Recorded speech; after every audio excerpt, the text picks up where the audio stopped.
All right, let's dive into this article. We're only going to talk about really some of the grades that catch my eye. If you want to go to see all the grades, go to The Athletic, go see each team grades for yourself. But the first one that catches my eye is the Boston Celtics. Obviously, they're one of the more predominant teams in the NBA, but they had a very strange offseason. They had to cut salary, so that means they lost Drew Holiday, Kristaps Porzingis, Luke Cornett, and probably Al Horford. He's in the ecos. Like, he is just not signed with the team yet. Maybe he's considering retirement.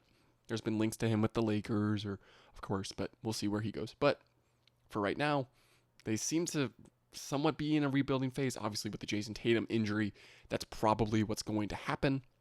However, uh, it's a tough place to be because they feel like they could be a middle team in the East this year.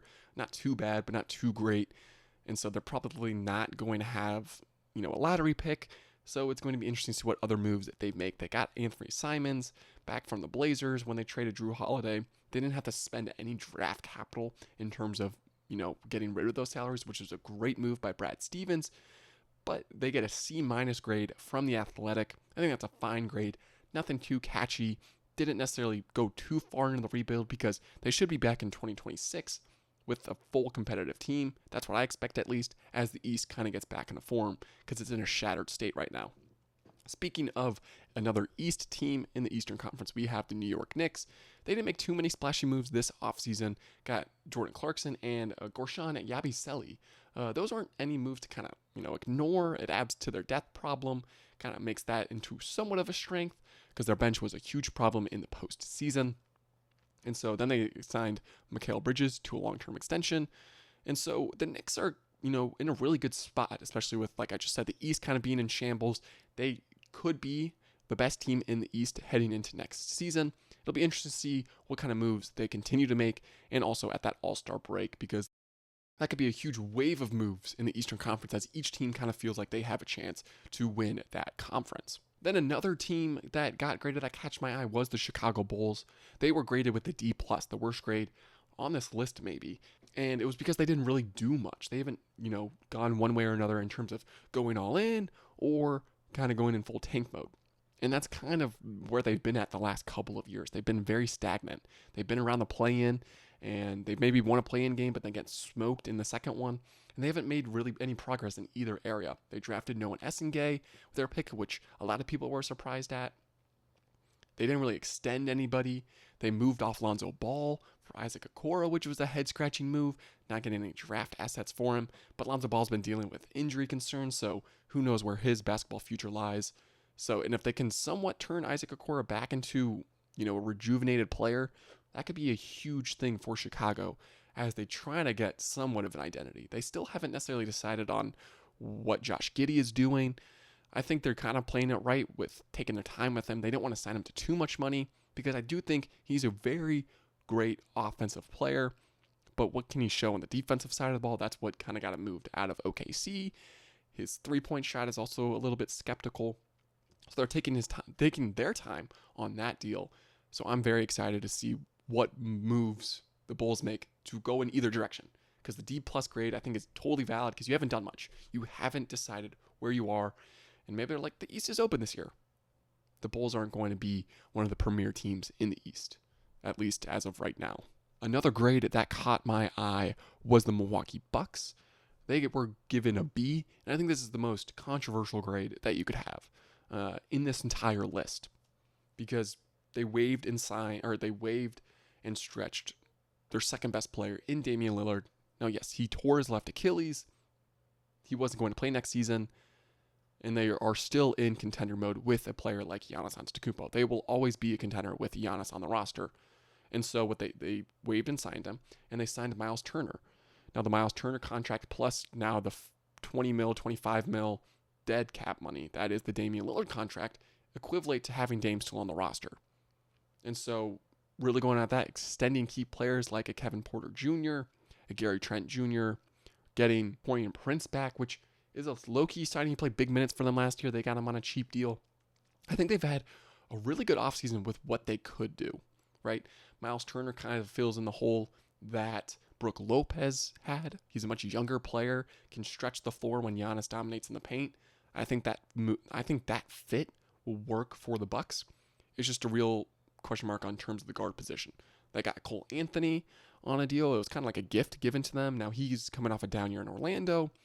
Can he potentially steal some minutes away from those other guys in Milwaukee? I think that would be a great thing for the Bucks. I'll potentially move this grade up to a B+, but I'm fine with a B grade for the Milwaukee Bucks.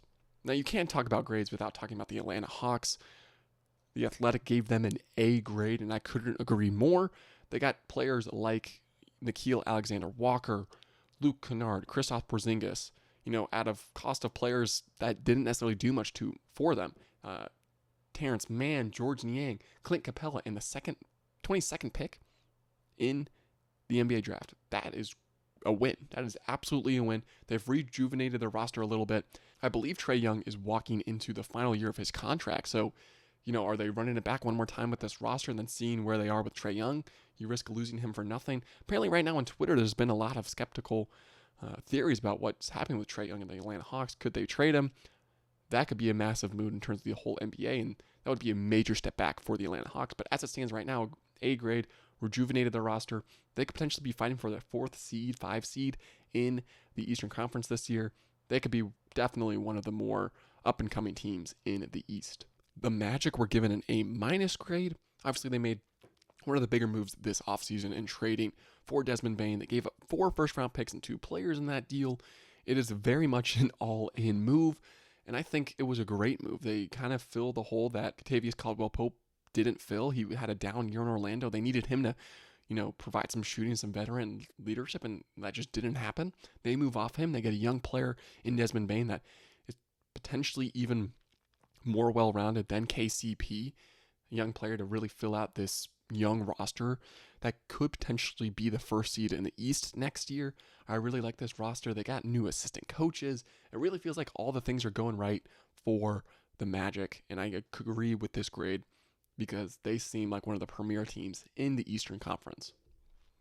And then as we move to the Western Conference, the Denver Nuggets are the first team on the list with an A+ grade. For the Athletic, they apparently won the offseason, and I could agree. I could very much agree.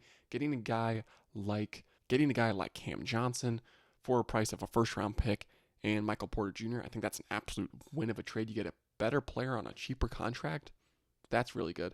On the Brooklyn side of that deal, you potentially hope to get Michael Porter Jr., kind of rejuvenate him a little bit, maybe up his, trade value and then move off him for a couple picks as well. But they get guys like a Tim Hardaway Jr. on a minimum contract. They re-sign, Bruce Brown. They get Jonas Valanciunas. They've really built the depth on this roster and also get a new starter as well in Cam Johnson. Overall, a great offseason for Denver. They were only they took the NBA champs to 7 games. So I think with these moves, they could be the new premier team in the West. They definitely make a case for that with these moves and this offseason grade as well. The LA Clippers get an A- grade in this article. They had 2 issues kind of going into it. How do they maintain their success in the regular season, and then how do they translate that to postseason success? It's the 2nd year in a row they've lost in the first round. They kind of need something going. I mean, James Harden, they just re-signed him to a 2-year extension, but then they kind of needed to build their depth a little bit and ball handling outside of James Harden. They get that with Bradley Beal and Chris Paul, and they get guys like John Collins and Brook Lopez. This roster is actually very nice on paper. Now it's very old, right? That's the key. An A- grade, I would want to agree with that. They made deals that they could have, or that they could, right, to fill some needs. It'll be interesting to see how this team gels with all the old heads on this roster. Definitely one of, if not the most interesting team going into next season to see how they'll perform and kind of maintain their health through next season. So the Los Angeles Lakers got a B- grade. Not too flashy moves from the Lakers. Every move they make, though, will make headlines. One of the bigger ones was re-signing Luka Doncic to a 3-year deal, max contract. He was going to get that regardless. But the other moves are very fascinating in terms of getting DeAndre Ayton on a 2-year deal, Marcus Smart on a 2-year deal, Jake LaRavia on a 2-year deal. Those are the majority of their moves they made this season. Has that made their roster better? Yes. Has that made them true contenders? Maybe. It's a huge question mark. I love the Marcus Smart deal, getting him on, on a wave and stretch after he left Washington, right? They waved and stretched him. Now they get him for some backcourt defensive ability. That's great when especially your backcourt defensive ability is Luka Doncic and Austin Reeves. Get more of a veteran presence there as well. Then you get, a dominant center with the Lakers. A big question mark was how are they going to fix this problem? They get DeAndre Ayton. Now, he'll fit offensively. There's a bunch of videos you can watch on the fit there. I love it. But how's the defense going to play? Is he going to be a rim protector that they need in Los Angeles? That's a big question mark going into this season for the Lakers. But I think these moves are fine. I think they'll, right now, as their roster is constructed, be fighting around the 7 to 9 seed. So, not the best of moves, but they did what they could with their roster. Obviously, with the LeBron accepting his player option, putting a massive cap hold on that worth $50 million a year. It would have been interesting to see if LeBron declined and entered free agency and left, what their roster could look like right now with all that free cap space. But as it stands right now, I feel like they're still not done making moves.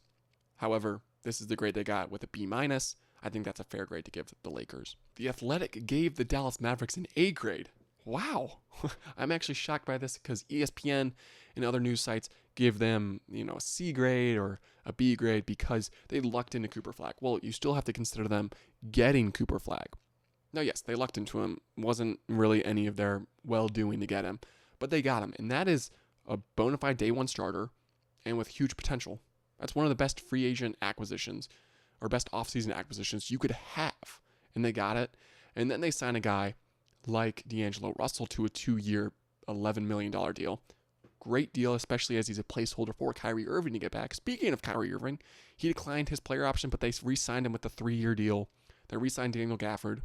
They've maintained their roster. They signed a player that fills a hole, and they get a young and up-and-coming player to really rejuvenate some youth into this roster after trading Luka. It was a very old team, but now you get a young player, and you can see somewhat of a future with this team as they're kind of doing the both win now, win later strategy, which is definitely controversial, but an A grade, I completely agree with it. Yes, they lucked into Cooper Flag. If you take the Cooper Flag part out of it, I would still give this like a B+, just because getting a player like D'Angelo Russell, if they didn't have Cooper Flag, they would have a little bit more cap space. I would have been interested to see how they fill that hole at the guard position, because I still think it's a little bit of a hole in terms of playmaking, but obviously the huge question marks, when is Kyrie going to turn if he does? And so for an A grade, I think this is very acceptable for the Dallas Mavericks. The Houston Rockets made some of the biggest moves at this offseason. The Athletic gave them an A grade, which I definitely agree with, right? You were the 2nd seed, and now you get Kevin Durant, who's now your best player. What? That's just absolutely insane. And it was a great move because they kind of needed a closer. They get it in Kevin Durant, but they also got guys like Dorian Finney-Smith, Clint Capella. They kept key rotational guys in Fred VanVleet, Steven Adams, Jabari Smith Jr. This roster is deep, and it is very good in terms of their starting rotation. This is going to be one of the key players next season in the West, an A grade. I would maybe even give them an A+ grade because they absolutely killed it this offseason. I agree with this. Houston's going to be a top 4 seed next season. I'm excited for it. Then, to finish off this article, the San Antonio Spurs got a B+ grade. They were rumored to be in the Kevin Durant, the Giannis Antetokounmpo sweepstakes, but they didn't enter them. They didn't make any trade of the sort. They had the 2nd pick. They kept it. They drafted Dylan Harper out of Rutgers. Give him a nice young guard. They did extend De'Aaron Fox to a max contract, which had a little bit of people raising eyebrows like, is this a good move? But at the end of the day, they could always trade De'Aaron Fox because the salary cap will keep going up. That won't be a terrible deal in the next couple of years.